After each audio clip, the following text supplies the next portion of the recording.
Okay, so the next thing we're going to talk about is how to write improper fractions as mixed numbers. When we have a number like 13/5, what we are essentially asking ourselves is how many wholes are here and then what is left over.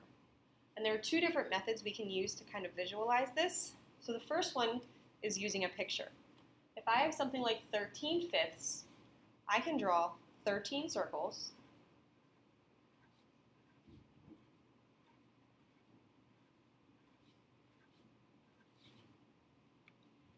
And these 13 circles are each going to represent 1/5. So I have 13/5. I know that 5/5 equals 1 whole. So I want to see how many groups of 5/5 I can make. So 1, 2. So I can make 2 whole groups of 5/5. And then how much is left over? I have 1, 2, 3/5 left over. So 13/5 is equal to 2 and 3/5. The other method is using division. So I can set up 13/5 as a division problem. 13 will go on the inside because this is essentially 13 divided by 5. And then 5 will go on the outside. So I'm going to ask myself the same thing. How many whole times can 5 go into 13? And the answer is 2. 5 times 2 is 10. Subtract, and I get 3.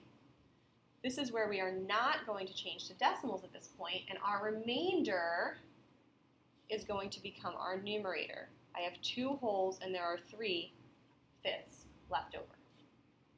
Go ahead and pause the video and try 8/6 on your own. See if you can do it using both the picture method and the division method.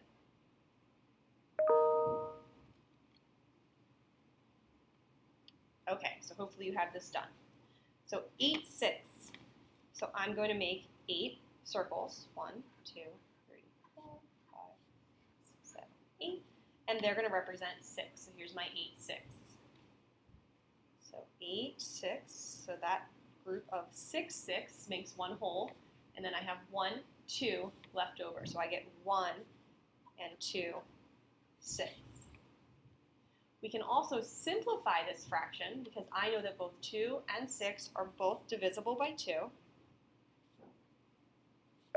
So our simplified answer would be 1 and 1/3.